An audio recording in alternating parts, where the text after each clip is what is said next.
السلام عليكم ورحمة الله.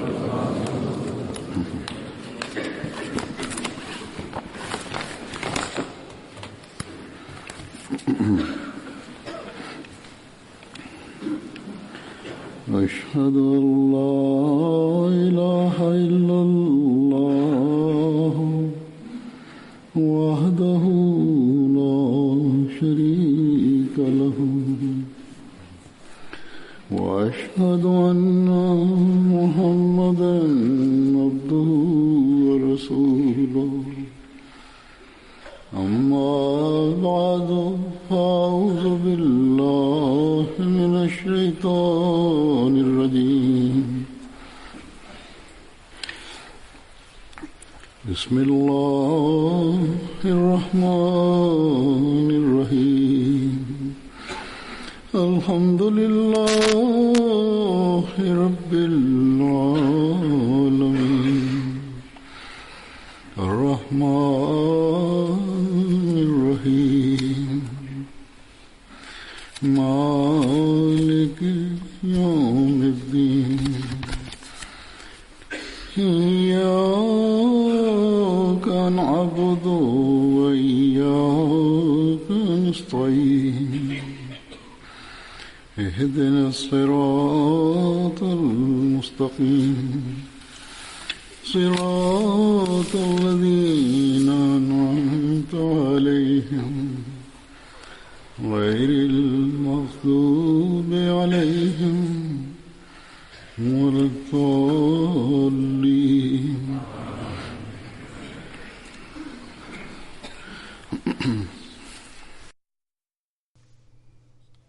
Bismillahirrahmanirrahim. Halifa mtukufu ayyadhahullah ta'ala ibn Sala Aziz anasema katika Islam tumeambiwa tuwe na hulka njema katika nyumba zetu na katika jamii. Islam inatuambia tunatakiwa tuonyeshe hulka njema, na jinsi Islam inatoa mafundisho ya kuonyesha hulka njema wakati wa kuwatendea jamaa na wasiokuwa jamaa. Hakuna dini nyingine ambayo imetoa mafundisho kiasi hiki, lakini kwa bahati mbaya ni Waislamu wenyewe ambao katika hali hii ya kuwa na hulka njema wako nyuma sana, na inafikiriwa kwamba wao hawana hulka njema, na wasikuwa Waislamu wanaleta shutuma dhidi ya Waislamu kuhusiana na hulka zao. Lakini mafundisho ya dini tukufu ya Islam ni dhidi ya shutuma zao.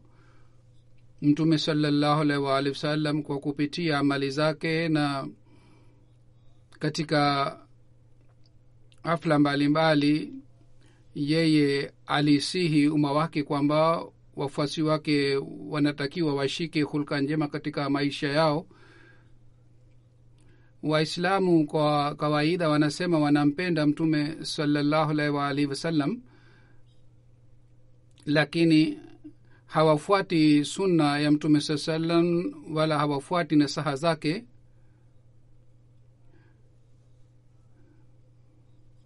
Huzur anasema kwamba hali hii ilipopatikana, basi Mwenyezi Mungu alimtuma Sayyidina Muhammad sallallahu alaihi wasallam, na ilitabiriwa kwamba itakuwa hivi, lakini hawa watu hawataki kuitikia mwito wake. Hata wapo wengine ambao katika upinzani katika nchi mbalimbali wamezidi sana katika upinzani ya Sayyidina Muhammad sallallahu alaihi wasallam.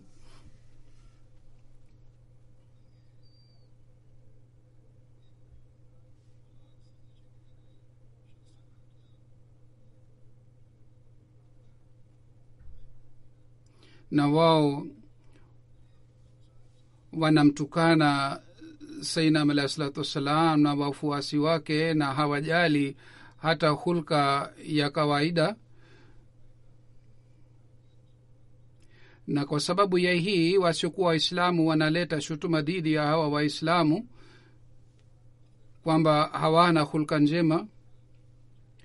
hali hii ya waislamu inayopatikana inatakiwa itukumbushe sisi wanajumuia kwamba sisi kwa kutumia juhudi yetu yote tutafuata na tutakuwa na hulka njema, na tutafanya juhudi ili tuweze kuwa na hulka njema sawa na mafundisho ya dini tukufu ya Islam. Na mfano wake ulipatikana ndani ya Mtume Muhammad sallallahu alaihi wa alihi wasallam.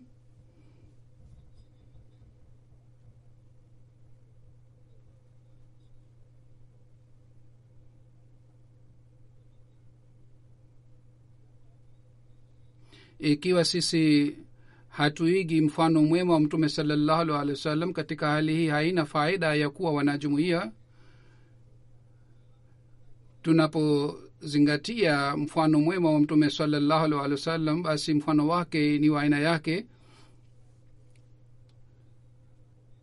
Ikiwa kuna swali la nyumba yako, ikiwa mke wake mmoja anafanya mzaha kwa sababu ya kuwa mke wake mwingine ni mfupi, Mtume sallallahu alaihi wasallam hakupenda tabia hii, bali anamwambia kwamba tabia hii si nzuri kumfedhehesha mtu mwingine. Na upande mwingine kwa anamfundisha mke wake mwingine kwamba hamtakiwi mukasirike kwa sababu ya kazi ya mke mwingine au mwanamke mwingine.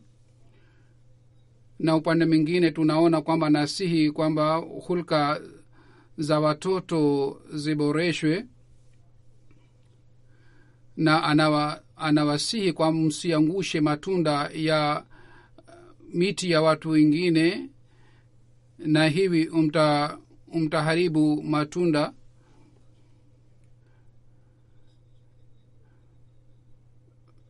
Mpande mwingine Mtume sallallahu alaihi wasallam anamsihi mtoto kwamba ikiwa wewe una njaa sana, basi tende ilianguka katika mti unaweza kula. Lakini juu ya hayo yote ni kwamba Mtume sallallahu alaihi wasallam alisema kwamba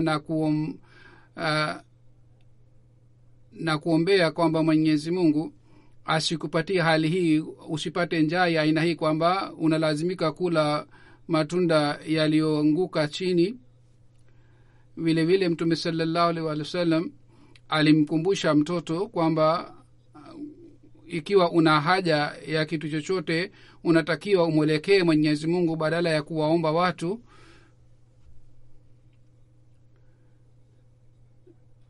Ingawa baadhi wakati ikiwa kuna kitu cha aina hii ambacho kimeanguka chini mtu anaweza kutumia, lakini Mtume sallallahu alaihi wasallam katika hali hii pia alisema mnatakiwa muwe na hulka njema, na mkifanya hivi basi mtafuata mema. Na safari ingine mtoto ambaye alikuwa anakula haraka haraka katika sahani, Mtume sallallahu alaihi wasallam kwa kuona hali hii akamwambia, ewe mtoto, kwanza usome bismillah na ule kwa mkono wako wa kulia, na vile vile ule chakula ambacho ni mbele yako. Kwa hivyo Mtume sallam aliwapatia malezi watoto hivi, na sisi tunatakiwa tuwapatie malezi watoto ili watakapokuwa wakubwa wawe na hulka njema. Na hivyo ndivyo uongo ni dhambi na kusema kweli ni mema. Tangu katika utoto wa watoto Mtume sallallahu alaihi wasallam aliwasihi kwamba wanatakiwa wapewe hulka njema. Sahaba moja anaelezea tukio lake hivi kwamba Mtume sallallahu alaihi wasallam alikuja nyumbani kwetu, mimi nilikuwa mtoto wakati ule, na bado Mtume sallallahu alaihi alikuwa nyumbani kwetu. Nilikataka kutoka nje kwa ajili ya kucheza, mama yangu akanizuia nisiende nje kwa sababu Mtume sallallahu alaihi yupo nyumbani, usikose baraka. Na mama yangu akaniambia uje hapa nitakupatia kitu fulani. Mtume sallallahu alaihi wasallam kwa kusikia kauli hii ya mama akasema, je, kweli unataka kumpatia huyu mama kitu chochote? Mama yangu akasema, ndiyo, nataka kumpatia tende huyu mtoto wangu. Mtume sallallahu alaihi wasallam kwa kusikia hii akasema, ikiwa usingekuwa na nia ya kumpatia kitu chochote huyu mtoto na ulikuwa unambembeleza tu mtoto ili abaki nyumbani, basi katika hali hii utakuwa umesema uongo.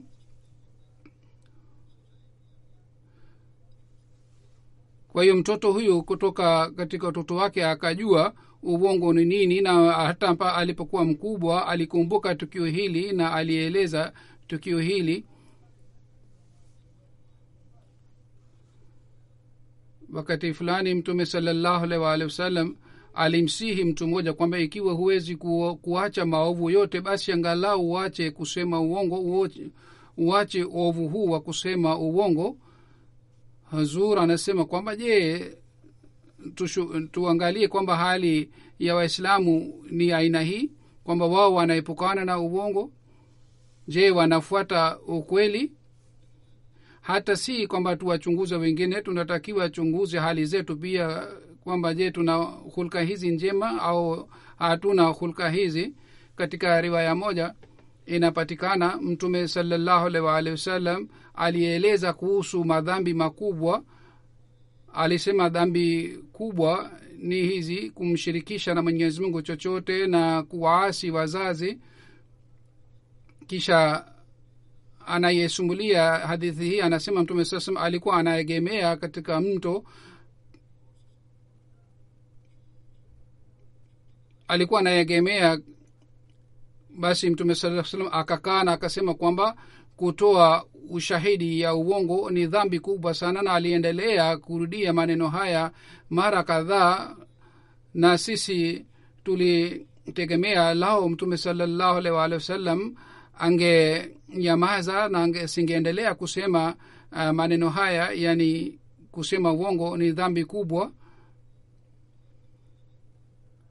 Kisha tunaona Mtume sallallahu alaihi wa alihi wasallam alikuwa na subira sana katika maisha yake, na jinsi gani alikuwa akisihi kuhusu hii. Mtu kutoka kijiji akaja na akajaribu kufanya haja ndogo msikitini. Watu wakataka kumshambulia, lakini Mtume sallallahu alaihi wasallam akasema kwamba msimshambulie, bali mwageni maji mahali ambapo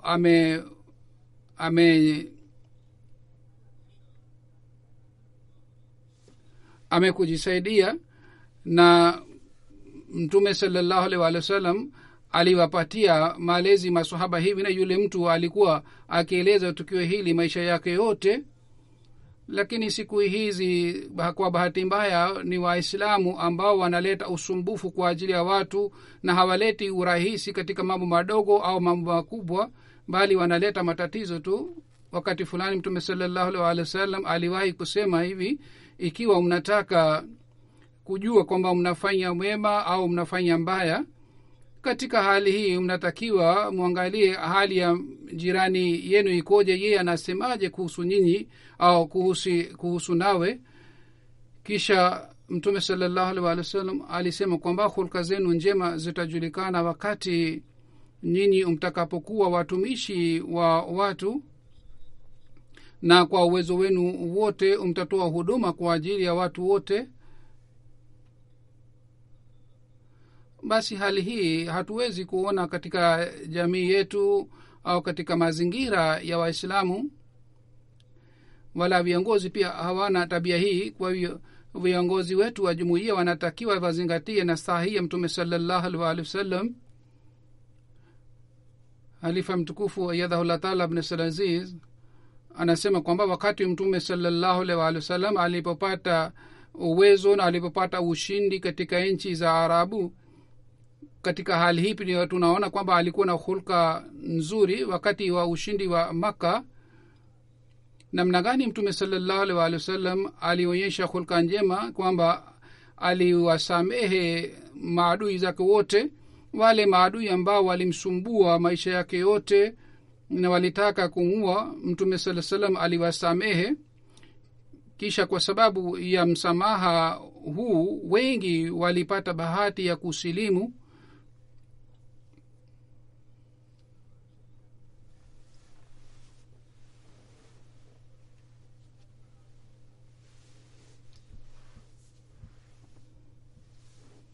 Kwa kueleza hulka njema ya Mtume sallallahu alaihi wa alihi wasallam, Sayyidina alayhi salatu wassalam anasema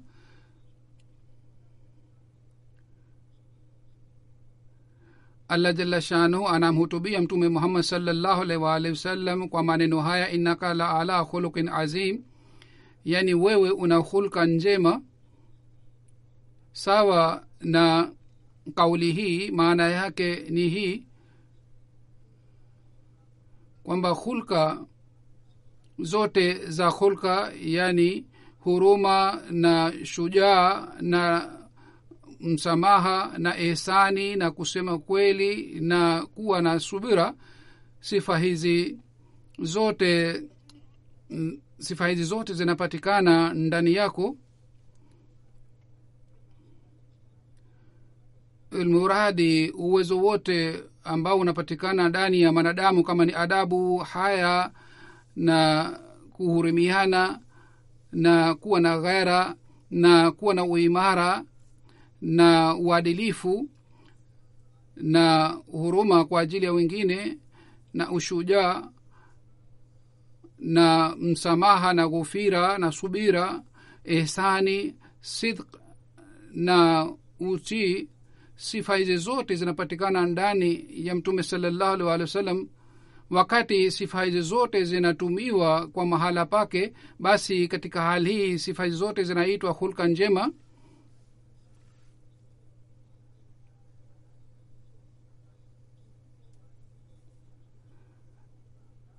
Sifa hizi zote zinapatikana ndani ya maumbile ya mtu, lakini sifa hizi zinakuwa sifa wakati zinapotumika kwa mahala pake.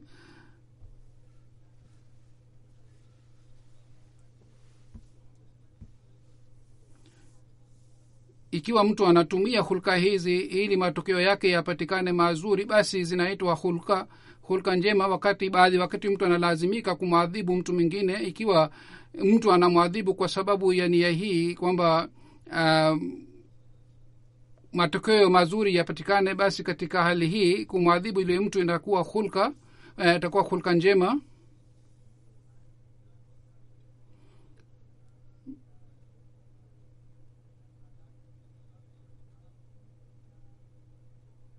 Mtume sallallahu alaihi wa sallam alisema hulka njema zinajulikana wakati mtu anapokuwa hali ya majaribio katika maisha yake, na vile vile wakati anapokuwa starehe, yani wakati wa dhiki na faraja. Hali ya hulka ya mtu inajulikana wakati wa majaribio na maafa, ikiwa anaonyesha mwenendo wa kupata ridhaa ya Mwenyezi Mungu, basi hii ni hulka njema. Na wakati wa faraja na starehe, ikiwa anaonyesha unyenyekevu na anafanya uadilifu, basi hii itakuwa hulka njema upande wake. Hali hizi zote zilipatikana ndani ya mtume wetu Muhammad sallallahu alaihi wasallam. Hazur anasema, kama nimeshawahi kusema hapo awali, wakati wa ushindi wa Maka, mtume sallallahu alaihi wasallam aliwasamehe maadui wote. Sayyidina alayhi salatu wasalam anasema hulka za binadamu zinakuwa za aina mbili, yani wakati wa maafa na shida au wakati wa starehe na faraja. Ikiwa sehemu moja tu inapatikana na ingine haipatikani, katika hali hii mtu hawezi kujua kuhusu hulka njema za mtu, kwa sababu Mwenyezi Mungu alitaka kukamilisha hulka za mtume sallallahu alaihi wasallam. Ndiyo maana maisha yake ya Maka ilikuwa wakati wa shida, lakini mtume sallallahu alaihi wasallam alionyesha subra. Lakini maisha ya Madina ilikuwa maisha ya faraja.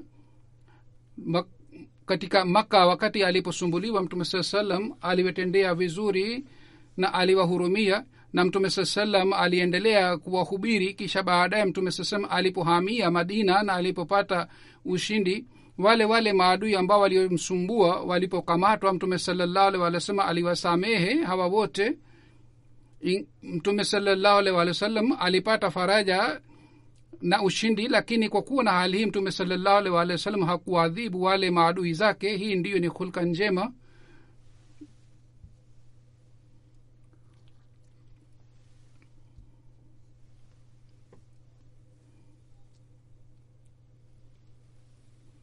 Kisha Sayyidina alayhi salatu wassalam kwa kueleza hulka njema za mtume Muhammad sallallahu alaihi wasallam anasema,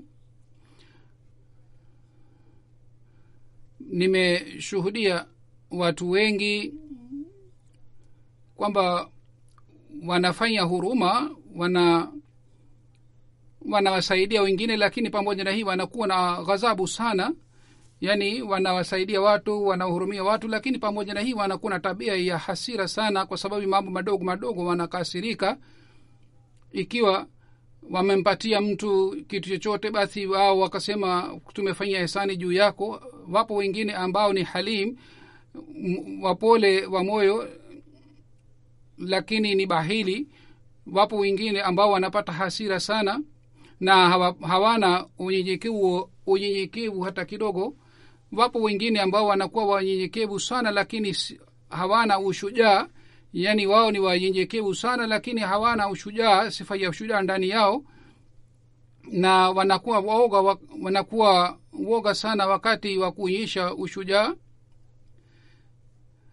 Mtu hawezi kuwa na hulka zote njema, lakini hii pia ni sawa kwamba mtu anaweza kuwa na hulka njema, lakini kuhusu hulka njema, mfano mwema ni mfano wa Mtume sallallahu alaihi wasallam. Mtume sallallahu alikamilika katika hulka njema, ndio maana Mwenyezi Mungu alisema innaka la ala khuluqin azim.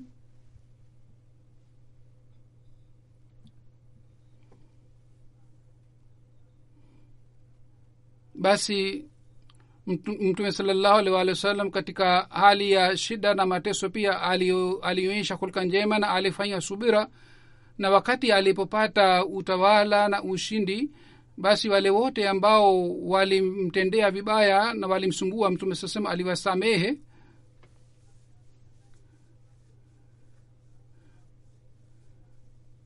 Basi hizi ni hulka njema. Kila Muislamu ambaye ni mfuasi wa Mtume sallallahu alaihi wasallam anatakiwa azingatie hulka hizi, na anatakiwa awe na hulka hizi njema katika maisha yake.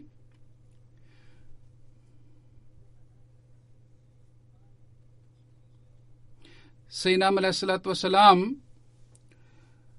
kwa kueleza habari ya hulka njema za Mtume sallallahu alaihi wasallam anasema hulka njema za Mtume sallallahu alaihi wasallam zilikuwa za aina hii kwamba watu walivutika upande wake, na hulka hizi zilionyesha miujiza. Kisha Sayyidina alayhi salatu wasalam anatusihi, ikiwa nyinyi pia kwa kufuata nyayo za Mtume sallallahu alaihi wasallam mnaboresha hulka zenu na mnatumia hulka zenu kwa mahala pao, basi nyinyi pia mnaweza kuwa wenye miujiza, kuonyesha miujiza. Sayyidina alayhi salatu wasalam anasema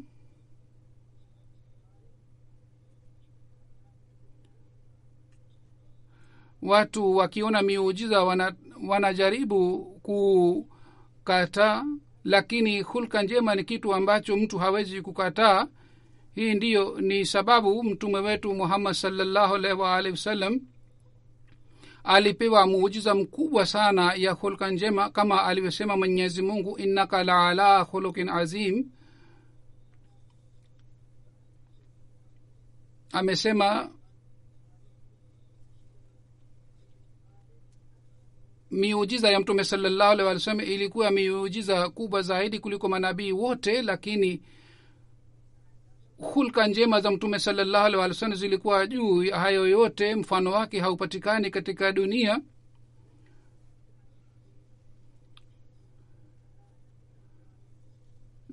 Naona kila mtu kwa kuacha hulka zake mbaya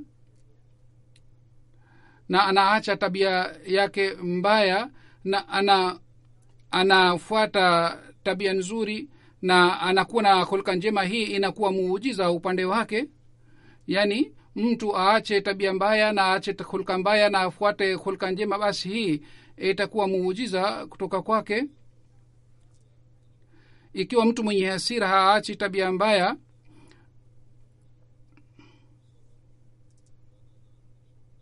ikiwa mtu mwenye hasira anaacha tabia mbaya na anafuata njia ya huruma na msamaha, bila shaka hii itakuwa muujiza kutoka kwake. yani mtu mwenye hasira sana anakuwa na tabia mbaya, yeye anaacha tabia hii, mbadala yake anakuwa na tabia ya msamaha na anakuwa na tabia ya huruma kwa ajili ya wengine, au anaacha bahili na anaanza kutoa sadaka na katika njia ya Mwenyezi Mungu, na badala ya kuwa na husuda anawahurumia wengine, basi ikiwa mtu analeta mabadiliko haya, hii itakuwa muujiza kutoka kwake. Hivyo ndivyo mtu anaacha tabia ya kujionyesha na anafuata unyenyekevu, basi hii pia ni hulka njema kutoka kwake. Kujisifu au kujionyesha kwa kuacha tabia hii yote, ikiwa mtu anakuwa na unyenyekevu, basi hii itakuwa muujiza. Amesema, ni nani miongoni mwetu ambaye hataki yeye aonyeshe muujiza? Najua kwamba kila mmoja anataka awe na tabia ya aina hii. Basi huu ni muujiza hai kwamba mtu aboreshe hulka zake. Basi ikiwa anakuwa na tabia njema na hulka njema, huu ni muujiza ambao haufi, bali unaleta baraka yake. Tumeshuhudia watu wengi ambao hawakubali miujiza, lakini wao kwa kuona hulka njema walilazimika kukubali, na wao kwa kuona hulka njema hawakupata njia nyingine ya kukataa. Wapo wengi ambao kwa kuona hulka njema walikubali dini ya Mwenyezi Mungu. Hazur anasema kwamba kwa kidhahiri watu wa dunia pia wanaonyesha hulka nzuri, lakini kitu ambacho kinaitwa hulka nzuri kwa hakika, kwa kawaida, ile inakuwa kwa ajili ya kuonyesha watu wengine, na wao wanaonyesha hulka hizi kwa ajili ya kujionyesha kwamba wao ni watu wazuri, na wao wanafanya hivi kwa ajili ya masilahi ya nafsi zao. Wanakuwa na hali tofauti moyoni mwao.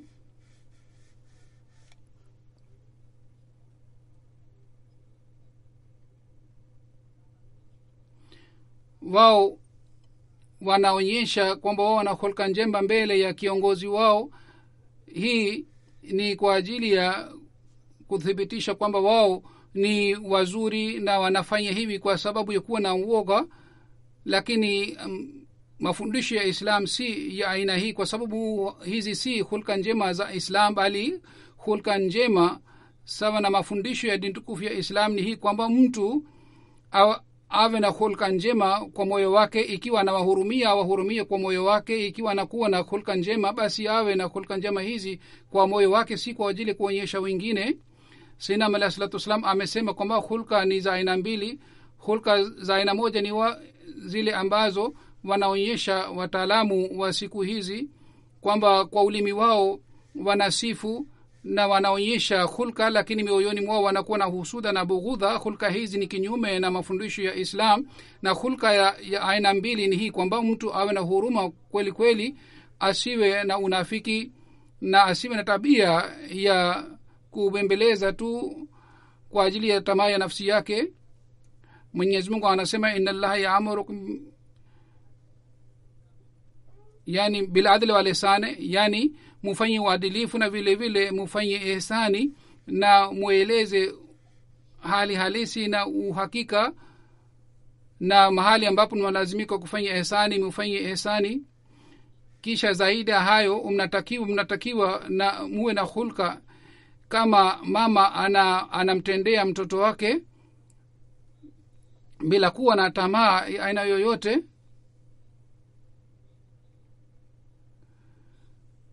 Hulka hizi zote njema zinapatikana ndani ya Qur'ani tukufu. Wale ambao wanaenda kinyume na Qur'ani hawawezi kupata mwongozo sehemu nyingine yoyote.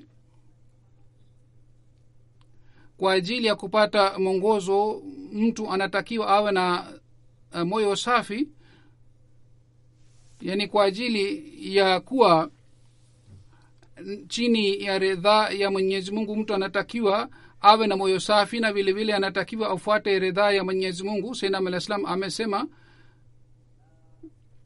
hatutegemei maisha yetu, kwa hiyo muboreshe swala zenu, na vile vile museme ukweli katika maneno yenu. Hazur anasema, watu wengine wanauliza mema ni nini. Wengine wanadhani kwamba mema ni kusali swala au kuonyesha hulka kidogo ni mema, na hawa watu hawajali kuhusu hulka zingine. Kuhusu juu ya mada hii Sayyidina alayhi salatu wassalam anasema hulka njema ni ufunguo wa hulka zingine. Wale watu ambao hawaboreshi hulka zao, hawarekebishi hulka zao, wao hawapati baraka na heri, na wala watu hawapati faida wala heri kutoka kwao. Amesema dini yangu ni hii, kwamba kila kitu cha dunia kinatufaa, hata uchafu na sumu pia inafaa, inakuwa na faida.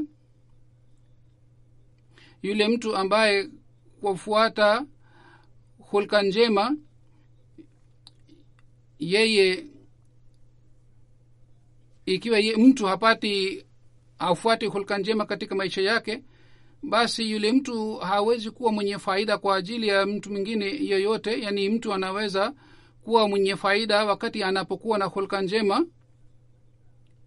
Ikiwa mtu hana hulka njema, anakuwa mbaya zaidi kuliko mnyama, kwa sababu hata ngozi na mifupa ya wanyama tunatumia, lakini mtu ambaye hana hulka njema, yeye hafai hata sawa na mnyama.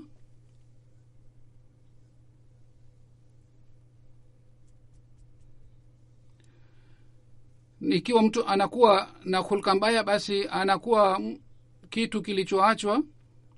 Kwa hiyo mkumbuke kwamba ufunguo wa mema ni hulka njema. Wakati mtu anapokuwa na hulka njema, anapata bahati ya kufanya mema mengine. Azura anasema namna gani tunaweza kuwa na hulka njema katika maisha yetu ya kila siku. Sayyidina al-Islam anasema watu wengine kwa kuona mafukara wanapata hasira na wanakasirika. Ini mtu akija kuwaomba, wao wanakasirika kwa kumuona yule mtu, na badala ya kumpatia, kumsaidia yule mtu, wanaanza kumwelewesha kuhusu mambo mengi, kwamba hutakiwi uombe.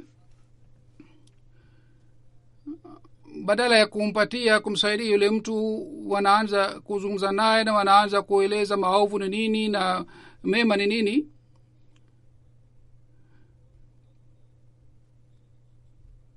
Na wao wanawaita ni wavivu. Nasikitika kwamba hawa watu hawatumii akili ambaye mtu mwenye akili anapata. Wao hawafikiri kwamba ikiwa mtu anakuja kuwaomba ilhali ana afya njema, basi yeye mwenyewe anapata dhambi. Lakini ikiwa amekuja kuomba, kazi yenu ni kumpatia. Ikiwa nyinyi mnampatia, nyinyi hamtapata dhambi. Katika hadithi Mtume sallallahu alaihi wasallam amesema hata kama mafukara anakuja juu ya farasi, hata katika hali pia mnalazimika kumpatia.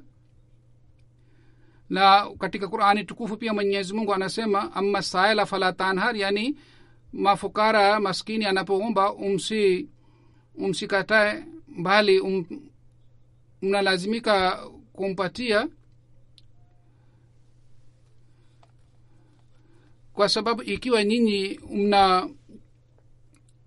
mnakataa kumpatia, hii pia ni kinyume na hulka njema. Ikiwa nyinyi mnafanya hivi, basi mkumbuke kwamba huu ni mwenendo wa shetani, anataka kuwapelekeni mbali katika mema. Sayyidina al-Islam anasema kumbukeni, kwa kufanya mema moja mnapata nafasi ya kufanya mema mengine, na kwa kuondoa uovu moja mnapata bahati ya kuondoa uovu mwingine.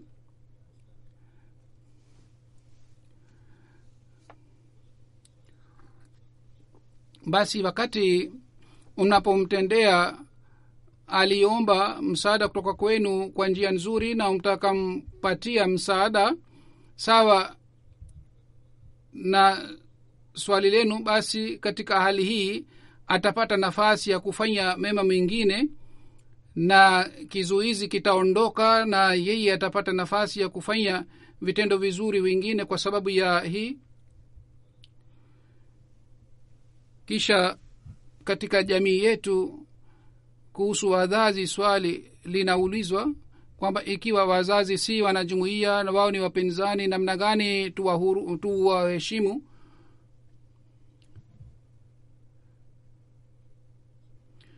Sheikh Abdurrahman Sahib Qadiani aliuliza kuhusu baba yake. Sayyidina alayhi salatu wassalam alimwambia kwamba umwombee baba yako na unatakiwa uwahurumie wazazi wako, na unatakiwa uonyeshe mfano wako mzuri ili wao wavutike upande wa Islam, kwa sababu wazazi wao walikuwa si Waislamu. Sayyidina alayhi salam alimwambia kwamba umwonyeshe hulka njema ili wavutike kwa kuona hulka yako. Hulka njema ni muujiza ambao hauwezi kuwa muujiza mwingine sawa na hulka njema,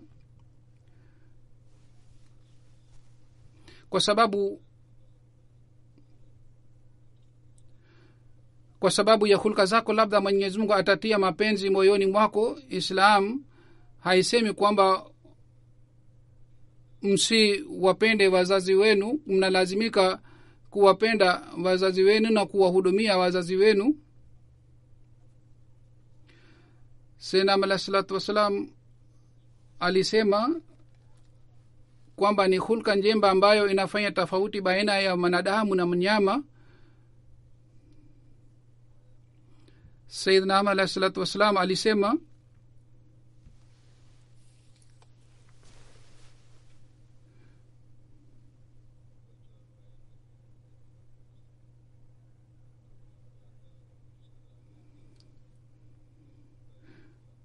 mnyama hawezi kujali, hata mbwa anakula mpaka anatapika. Yani wanyama hawajali wakati wanapokula, wanaendelea kula bila kujali. Na ametoa mfano wa mbwa ambaye anaendelea kula, yeye hajui anatakiwa ale kiasi gani, anaendelea kula hata hatimaye anatapika. Hazur anasema kwamba hapa tumeona hali ya watu wengine ni aina hii, kwamba wanaendelea kula na kwa njia yoyote wanaendelea kula, iwe chakula au mali ya watu wengine, wanaendelea kula. Na kitu cha pili ni kwamba wao hawajali kuhusu halal na haramu. Yani wao hawajui halali ni nini, haramu ni nini, na namna gani wanatakiwa waishi na namna gani wanatakiwa wachume mali.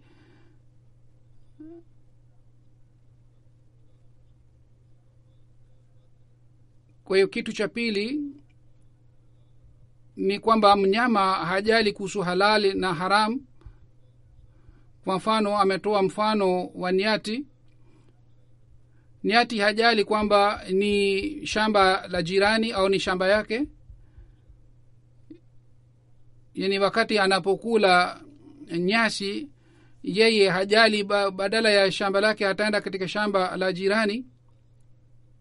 Hivyo ndivyo yeyote ambaye hajali kuhusu chakula na mali ya watu wengine, hawa watu pia si wanadamu.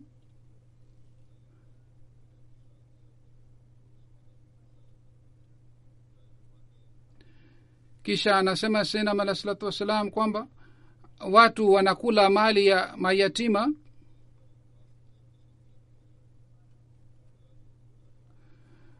na wao wanakula mali ya yatima. Kama mali ya yatima ikiwekwa mbele ya ngamia atakula. Hivyo ndivyo hawa watu bila kujali wanakula mali ya yatima.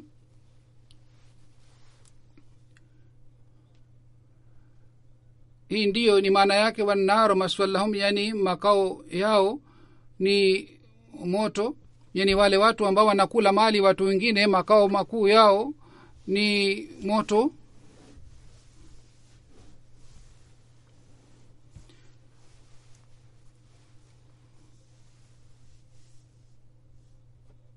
Basi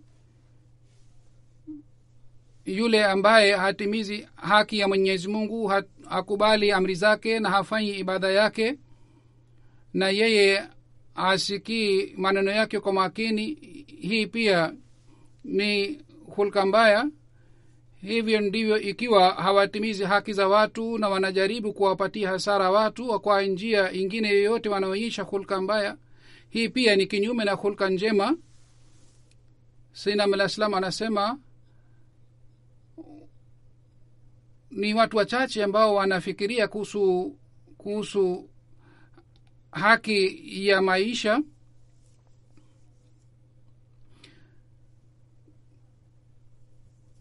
Sayyidina alayhi salatu wasalam anaendelea kusema,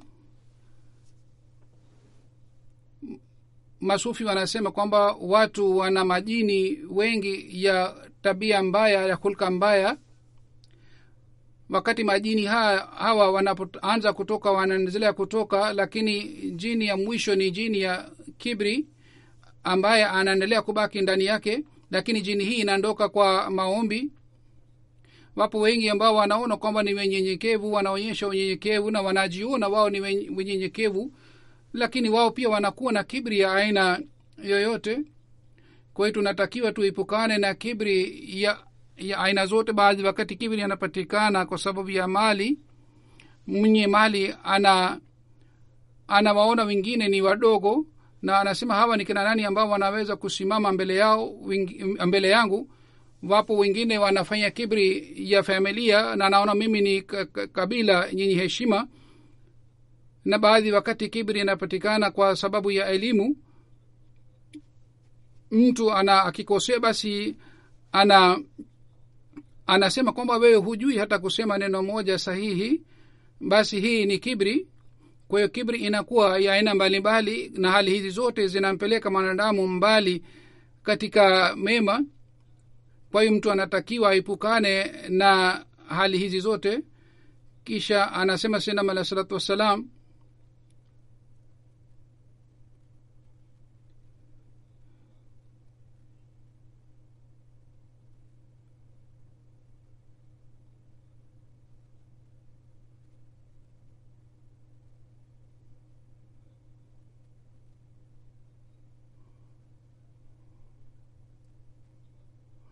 mtu anapata nafasi ya kufanya mema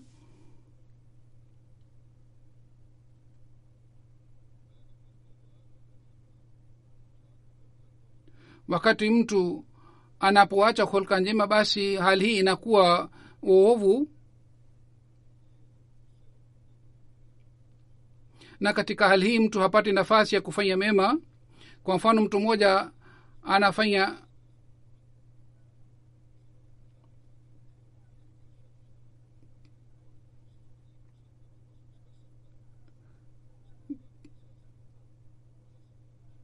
kwa mfano mtu anafanya zina na mwanamke, ikiwa angejua matokeo yake ni nini asingefanya zina.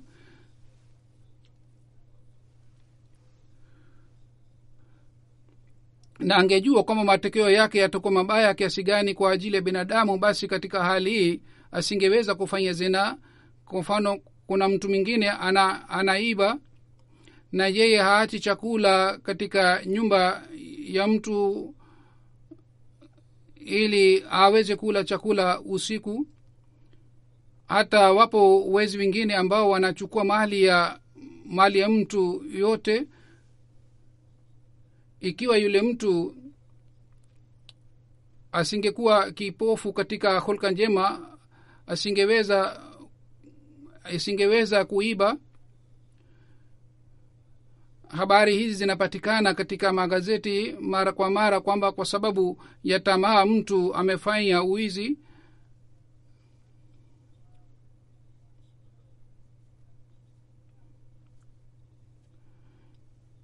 Ikiwa mtu hana hulka njema na hana haufu ya Mwenyezi Mungu, ndipo anaweza kuwa na hali ya aina hii kwamba anakula mali ya mtu mwingine na hajali kuhusu matokeo yanayopatikana kwa sababu ya mali zake. Sayyidina alayhi salatu wasalam kwa kusihi jumuiya yake anasema, mtu ambaye anaonyesha mabadiliko katika hulka njema, basi yeye anaonyesha miujiza na jirani yake anapata athari sana kwa kupitia hulka zake.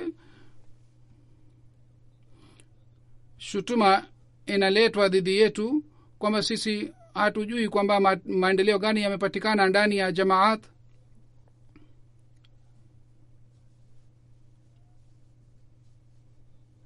Na wanaleta shutuma kwamba sisi tuna ghadhabu na tunasema uongo.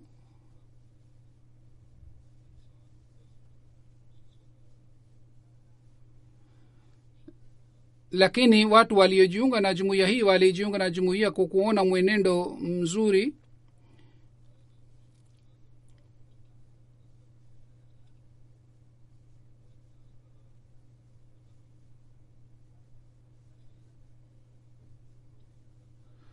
Kwa nyinyi ambao mmefanya bayati yenu, bayati hii haitakiwi shutuma za watu ziwe sawa, bali muonyeshe hulka njema.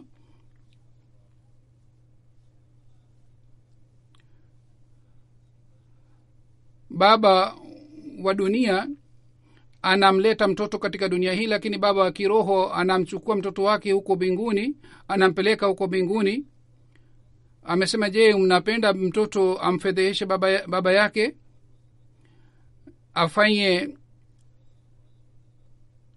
afanye komari na vile vile alete fedheha kwa ajili ya baba yake? Najua kwamba hakuna mtu yeyote ambaye atapenda kitendo hiki,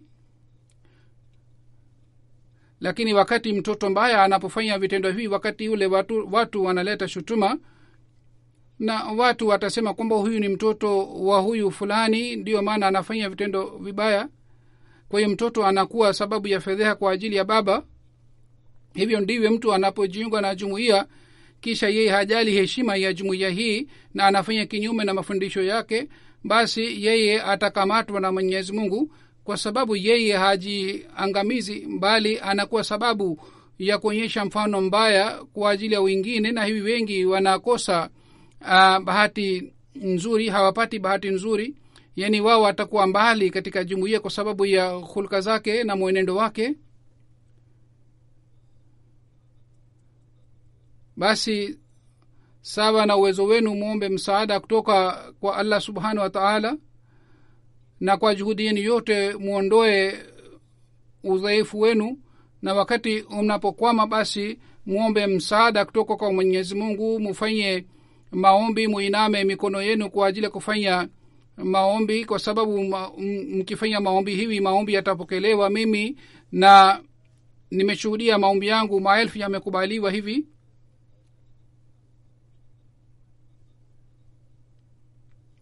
Ikiwa mtu hana huruma kwa ajili ya mtu mwingine, basi yule mtu ni bahili.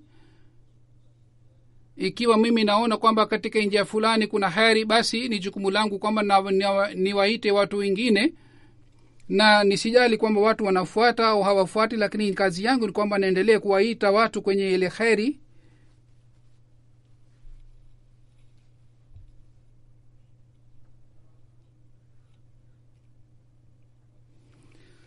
Sayyidina alayhi salam anasema, madamu mtu hafanyi juhudi na hafanyi dua, basi hawezi kupata mafanikio. Mwenyezi Mungu amesema, inna Allaha la yughayyiru ma biqaumin hatta yughayyiru ma bi anfusihim.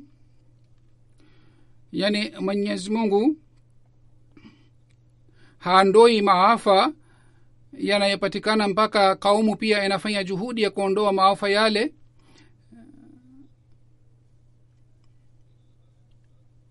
Hii ni sunna ya Mwenyezi Mungu, kama aliyosema Mwenyezi Mungu, lan taida li sunnatillahi tabdila. Basi iwe jumuiya yetu, iwe jumuiya yote inaweza kubadilisha hulka zao wakati watakapofanya juhudi na watakapofanya maombi.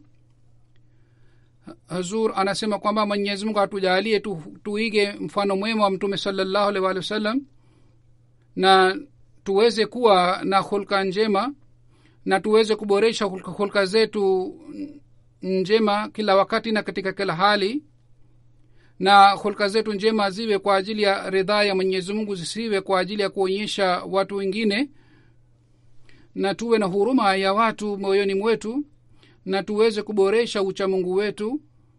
Sisi tumempokea imamu wa zama hizi, katika hali hii fikra yetu inatakiwa iwe kila wakati hii kwamba vitendo vyetu visiwe kinyume na islam na visiweze kumfedhehesha mtume saa salam na sayyidina alayhi salatu wassalam, bali tuweze kusambaza mafundisho ya dini tukufu ya islam na tuweze kuleta athari juu ya dunia kwa kupitia vitendo vyetu. Zaidi ya hayo yote ni kwamba tuendelee kufanya juhudi ya kuboresha hulka zetu njema, na kwa kuinama mbele ya Mwenyezi Mungu na kwa kufanya maombi tuendelee kuomba msaada kwamba Mungu atusaidie ili tuweze kuboresha hulka zetu njema. baada ya swala nitaswalisha jeneza moja. Ghaibu ni Sheikh Abdul Majid Saheb, mtoto wa Sheikh Abdul Hamid Saheb, defense wa Karachi. Tarehe 15 wa Februari katika umri wa 88 alifariki. Babu yake alipokea jumuiya. Sayyidina alayhi salatu wassalam ametaja jina lake katika maswahaba zake 313 katika kitabu chake kiitwacho Anjame Atham. 1929 marehemu alizaliwa katika Jalandhar. Katika Lahore alipata degree 51 mpaka 53 katika chuo cha Uingereza. Alipata alipata mafunzo na alisoma hapa.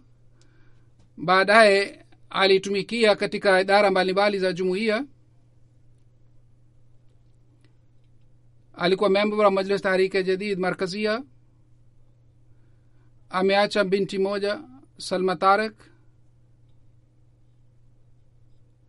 ambaye ni mke wa Tariq Sajjad Saheb, na ameacha wajukuu wawili. Mjukuu wake moja anaandika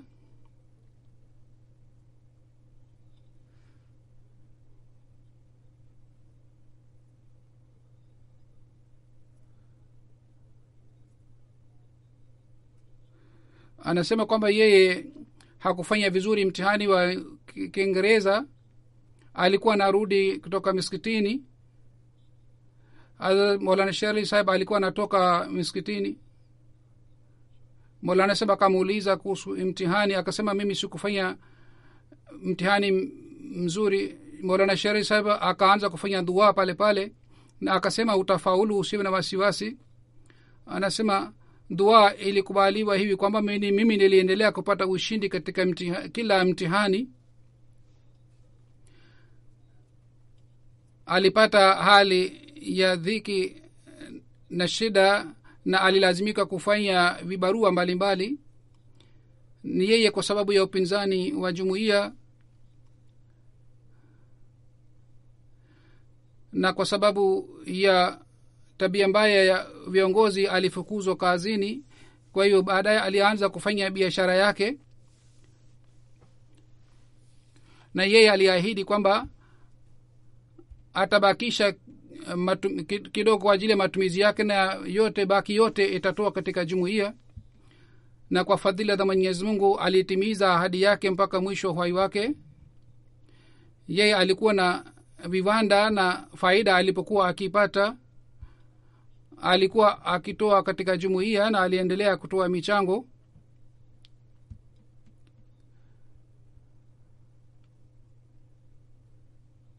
Halifa wa 4 alipoanzisha MTA, wakati ule marehemu alitoa milioni 10 rupia. Hiyo ndivyo katika Indonesia ulipokuwa mpango Russian ulipokuwa mpango wa kujenga msikiti kule Russia. Watu kutoka Russia walikuja hapa wakati wa halifa wa 4. Private sector akamwambia halifa wa 4 kwamba marehemu ametoa fedha kubwa sana kwa ajili ya ujenzi wa msikiti kule Russia, ilhali yeye hakuambiwa kwamba atoe. Kwa hiyo halifa wanne alifurahi sana kwa sababu ya hii. Bashiri anaandika, wakati tukio la Lahore ilipotokea 2010, siku ile ile nilienda ofisini kwake, nikamkuta Secretary Mal alikuwa anakata risiti, na nilikuwa naona kwamba anaendelea kutoa sufuri nyingi. Mimi nikamuuliza, je, umekosea?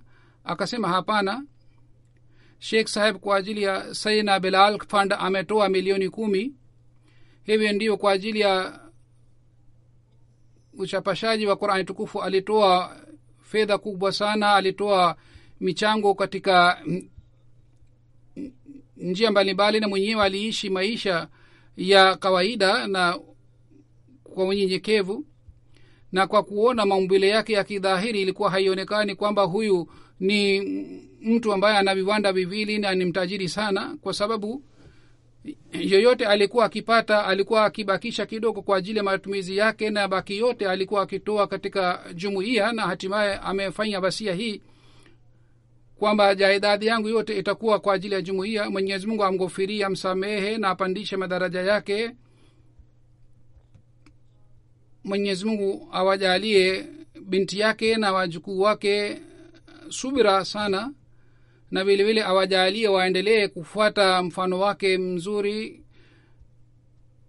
Baada ya swala mimi nitaswalisha jeneza yake ghaibu inshallah.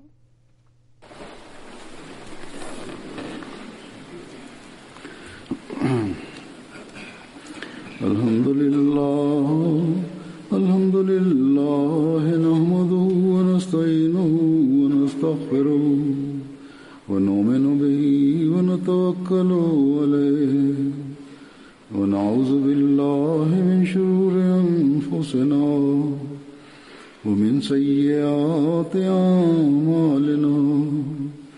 Man yahdihillahu fala mudilla lahu ومن يضلل فلا هادي له ونشهد أن لا إله إلا الله ونشهد أن محمدا عبده ورسوله. عباد الله رحمكم الله، إن الله يأمر بالعدل والإحسان وإيتاء ذي القربى وينهى عن الفحشاء والمنكر والبغي يعظكم لعلكم تذكرون. اذكروا الله يذكركم وادعوه يستجب لكم ولذكر الله